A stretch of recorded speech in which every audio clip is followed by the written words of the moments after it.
So welcome back to the second series, which is Pinai Shodan. Again, Sensei Kerry here to help me. So Pinai Shodan really should be the first kata, but in Wado we use Pinai Shodan as a second kata. So yeah, let's see where it takes us. Let's.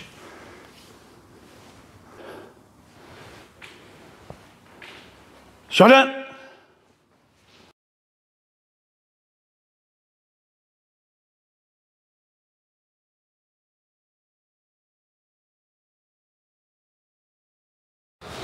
Hey!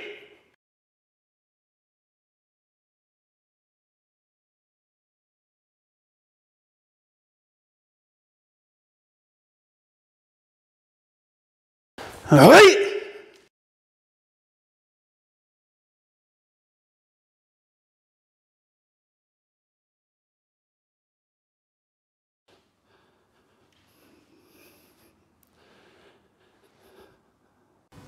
Okay, so Pinai Shodan, what do I believe I get the benefits out of this? And it's your neko stance here. Yeah, and being able to move from one to another, i.e. your shitouke. So it's this spiraling down and letting your body go through. Go through. Not putting your heel in, stepping, turning, yeah, or just basically doing it with your arms. You need this nagasu move, moving. Can you see how the body's turned and it's having an effect on this muscle group here to actually let your back foot go through naturally? So watch once more. Turn the body, turn the hip, turn the foot. Can you see how it's gradually going forward? Totally naturally, not just stepping, but a natural through, through, through. So your body's doing it with the extension and contraction, and you're not just doing it artificially. So most people think, Shuto, it's a bit elaborate. But from this stance, from doing Shuto, there's lots of different applications that you can do, especially with your free fighting and Nagasu. When you're punching, cover and punching. Shito, cover, cover, turning. Nagasu, round, through. And also learning shitouke and shitouchi, very, very close together. So if your stance is here, then this is, you're not equal, you're not balanced. So you need to pull your hip in. And therefore your shito is not just a nuki, but a nuchi as well, a strike. Very, very closely resembling Junzuki no Tsukami in the way that your body is pulling this hip back to get the projection for it. So if you're doing Junzuki no Tsukami correctly, you're actually practicing shitouke. Your neko stance.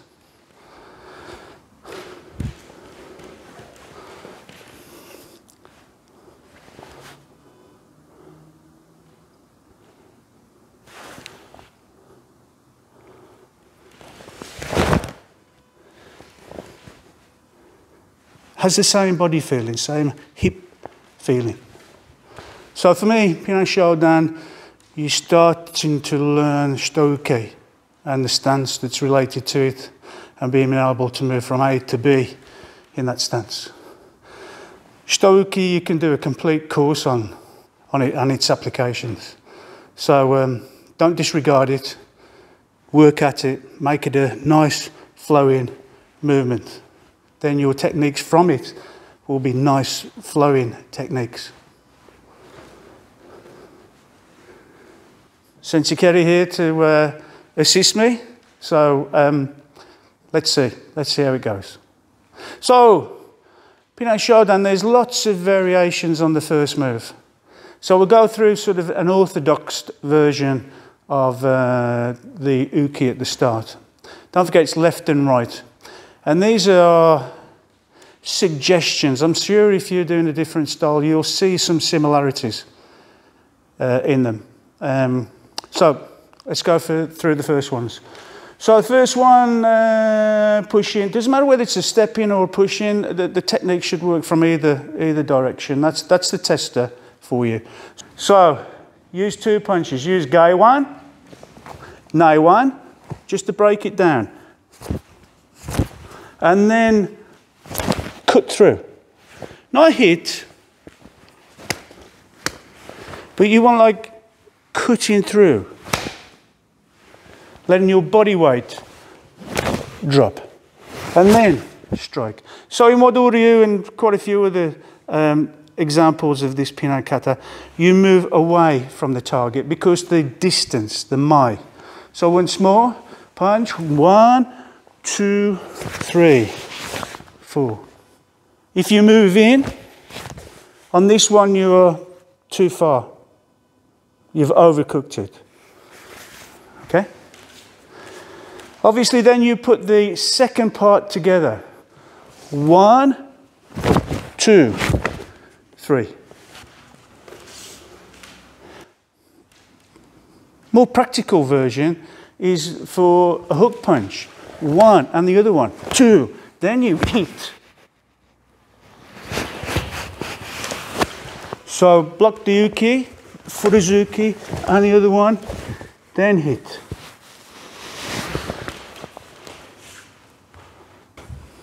Next one would be a variation on when you come to do your sparring. So it's nagashi with a gaku here. So again.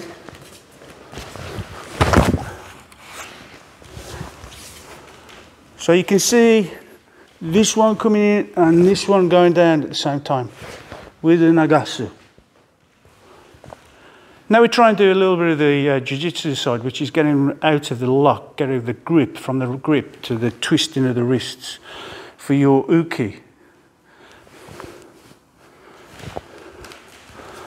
So I lower my body, not just here, drop the weight so he doesn't react to it. Then up, then clear it out the way to strike.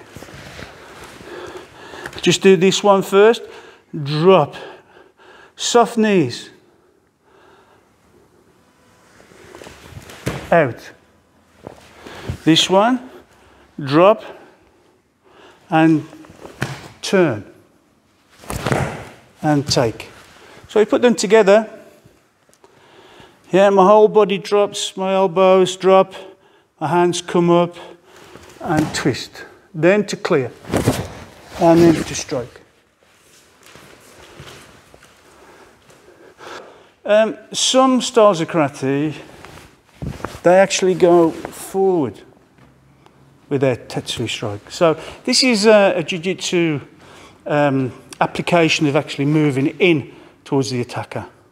So again, 1, 2, 3, in. Not grabbing. If you grab, they'll resist. So chest forward, hands back. This one up, this one down. And you put the lock on. Okay, if you want to be really nasty, you drop the elbow down into here. So you have many applications for the first move. And these are just a few. They're suggestions. If your instructor doesn't like them, don't do them that way. Just do them the way he or she tells you. But this is just to churn them through, to find different variations on this sort of movements. Okay. Next move is the attack is from the back or from the side. You actually turn to cover. turn to cover.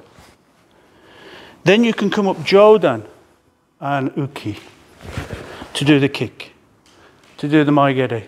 So from here. So there's two applications. Yeah, turning the body and covering. Then the Jodan comes and the Gaiwanuk for the keri. There's another one where you can do 3 applications. So this one is Chudan again. Then the Gaiwanuk. So you don't actually see this one, but all you're doing is you're covering and covering. And then you've got your wrist in the right place to do the Noru, to do the ride, and the Inasu. Yeah, so once more, I turn, turn, turn. Once more with that. Turn, turn, and in. Obviously, keri. Yeah. When you actually come to do the kete, try and get as close to this foot, even trying to put this foot where this foot is. Yeah, so it's like a tsugiashi. Tsugiashi. So after the second one and you're turning,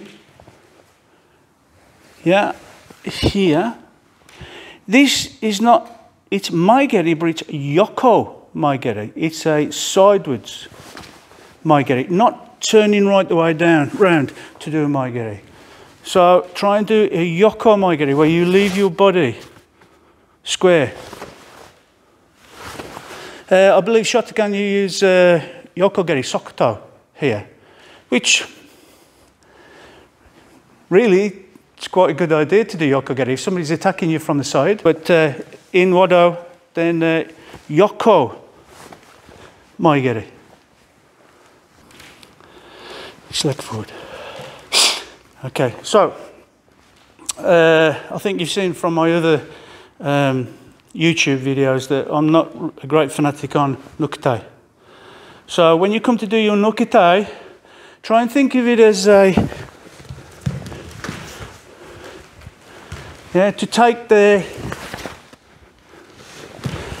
balance, a guide, a wedge, yeah, here, just off center.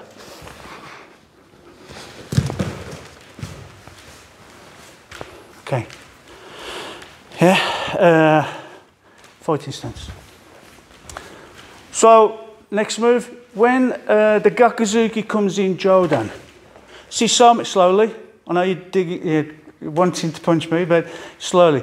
Some people take their foot across, leaving their head where it is, and then they move.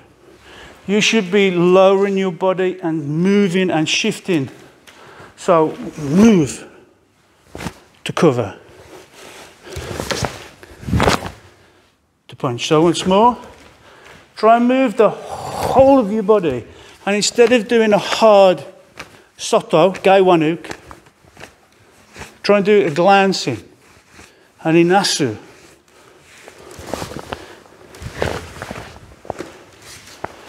At the end, when the Gakuzuki comes in, turn the body and punch. So again, I move and kick and punch. Okay, so we've done Gaku Jodan 1, 2, 3. This one, you can take it as a Gakuzuki Jodan for the kick and the punch. But maybe an alternative, so as you get your shoulder and your jiu-jitsu moves coming in. Yeah, when the Gaku's there, if they grab both hands, makes it worse. Try not to just do this and lift, but do it from your shoulder. And from your shoulder, not your elbow. Forward. The best way to practice is here. Down, here, turn, kick and through. Like when you do Seishan.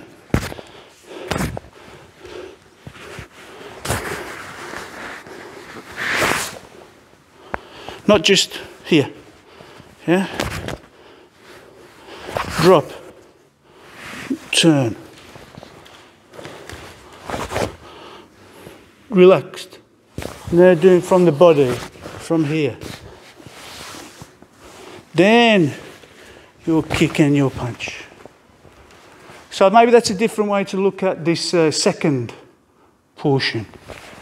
Yeah, instead of just doing the Gai one again, use your jiu-jitsu move from there. Next one is not this. Putting your foot across and turning. Try and turn your hip. And make sure your body is turning at the same time. So you're not guessing where your foot's going.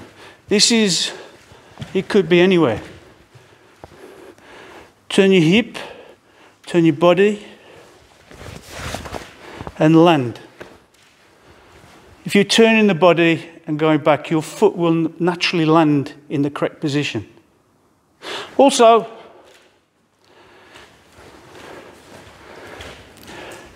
Gakuzuki. Yeah? Here. A lot of people do this as well, slowly. So the elbow up, and then coming down. Try and wash. Try and have your elbow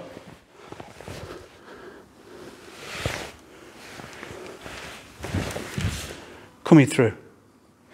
And it's not your arm that's travelling forward, it's your body weight, bending your knees to go into it. So, one. Through. Yurakan. Gakuzuki here.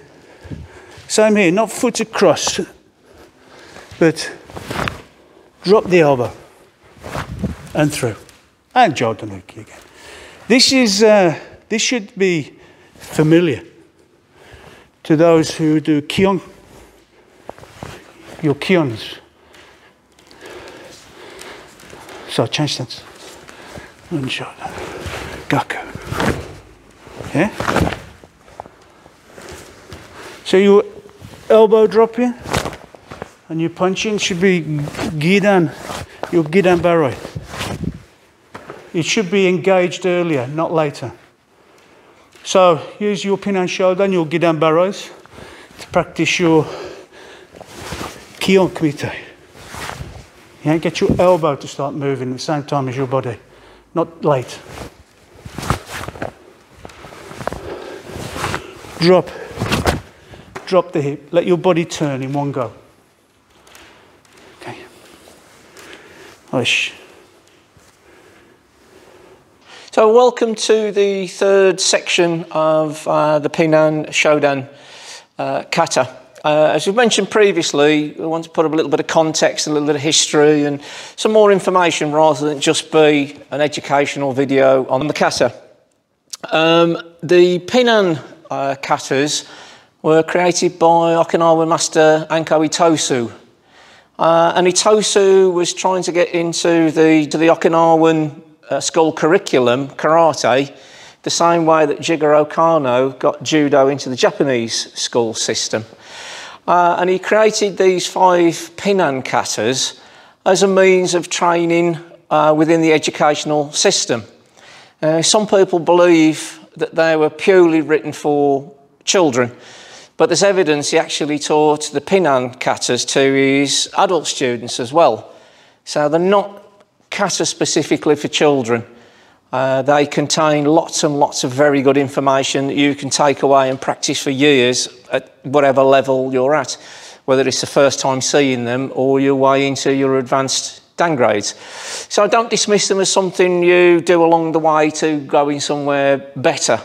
If you revisit them, and some of the seminars we've done with Sensei Roger in 2022, he explained how his journey has been going back to the very basics and re-examining them again and pulling more information and more knowledge from them. So the same can be done with the Pinan series. There seems to be reference to a lost kata called Channan. And this seems to be peculiar to Itosu. The other great Okinawan karate master, Choki Motobu, was a student of Itosu's. And the story goes Motobu went to visit him, and Itosu asked his students to demonstrate a kata for Choki Motobu, and they performed the Pinan series. And Motobu allegedly said that, well, that looks like this lost kata Channan, but slightly different. And Itosu was meant to have said, well, yes, it is Channan. I've just sort of broke it up and altered it slightly. So there seems to be some sort of history of a previous kata that Itosu was sort of broken up. Some people think it's Koshanku, or a combination of Koshanku and Channan. But either way, there is an older history to these that have been compartmentalised into the Pinan series. So there's lots of good, useful stuff and history that can be gleaned from these. So like I say, don't dismiss them. Don't just sort of think there, well, I need this from a yellow belt, green belt, orange belt. You can go a long way with these and start picking out the parts that are really useful. I think Funakoshi said that if you master all 5 of the Pinan katas, you can very much defend yourself in any situation.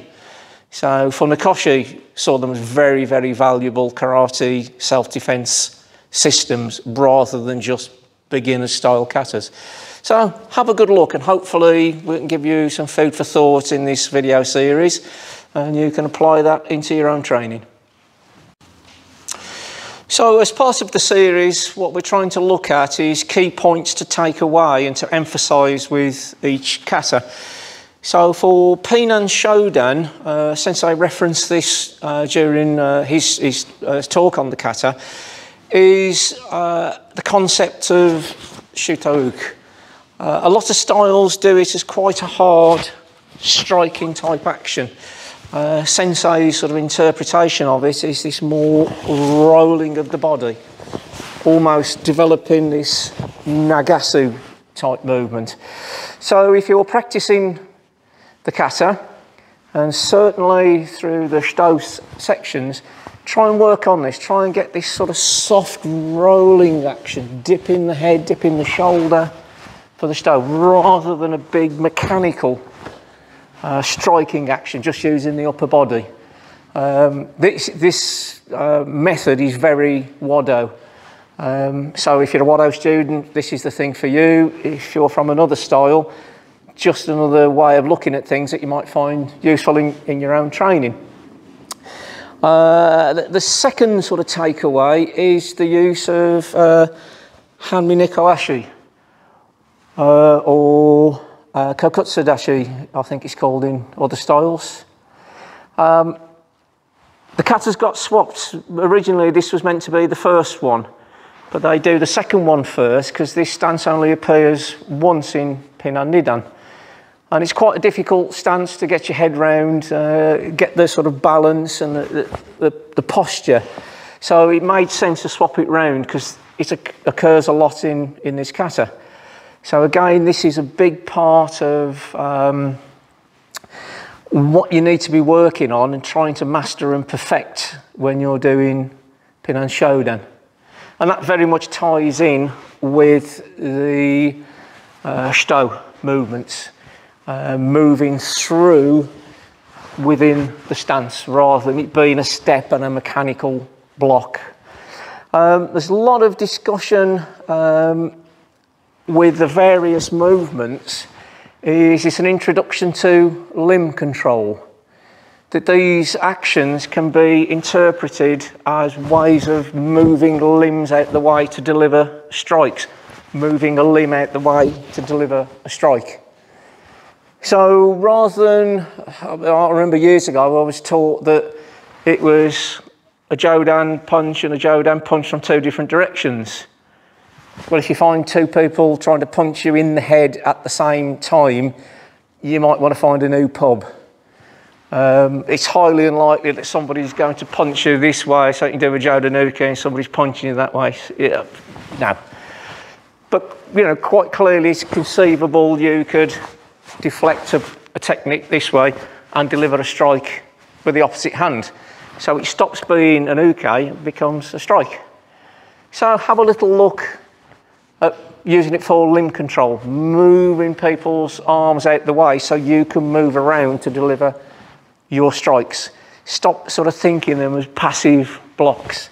They can actually be a proactive movement to clear a path to deliver your own strike.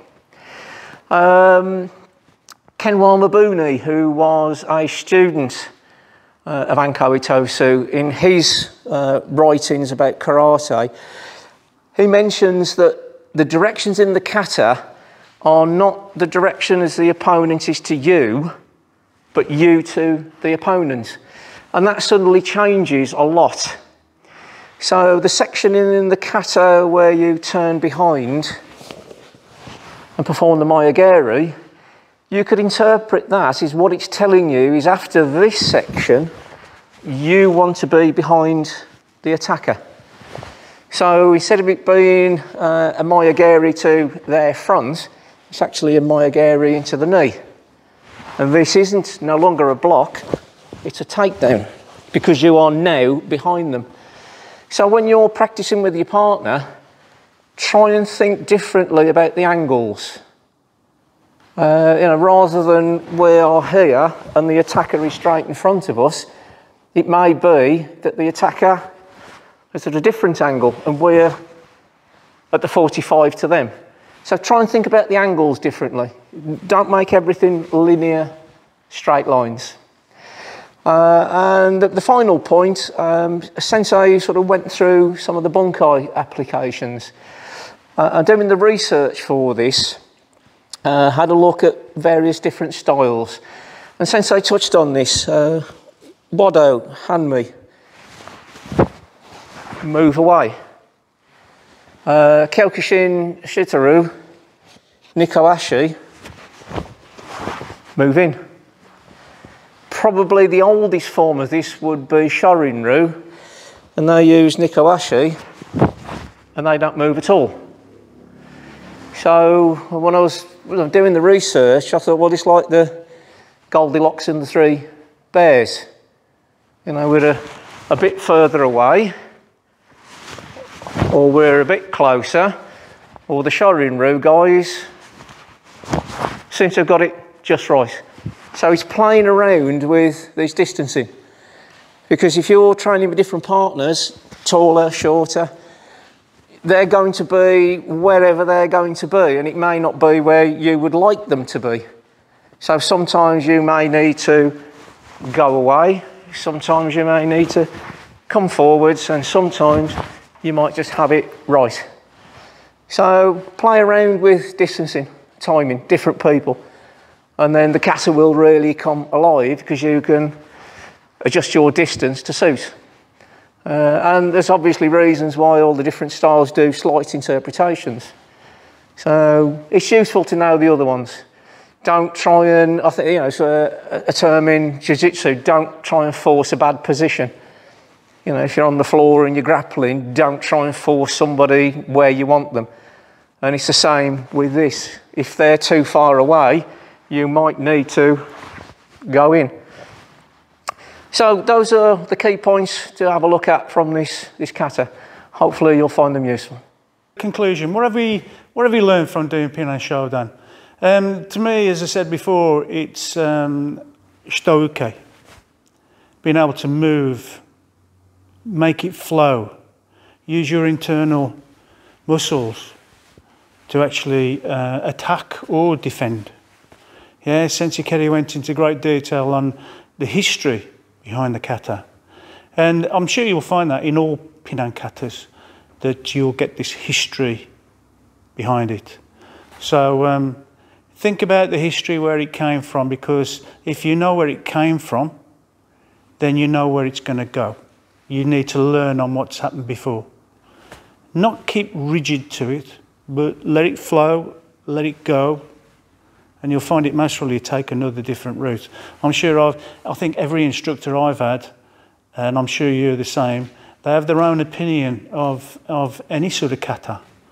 Yeah, there'll be little small idiosyncrasies that they look for, because that's what they've learned from doing these katas. So they make sure that their students try and understand and can try and move in that way. So again, you know, if your instructor doesn't like these demonstrations or tutorials, then that's fine. It's just another way to look at these things. I won't be offended if you don't like it, but if you can do, please subscribe to the channel and put a like, because that really focuses on us carrying on with these videos. We enjoy them because, you know, we find out things. So you looking at them, it might be, I don't really want to do it that way. But at least you've discovered something. So just enjoy them, subscribe, please put a like.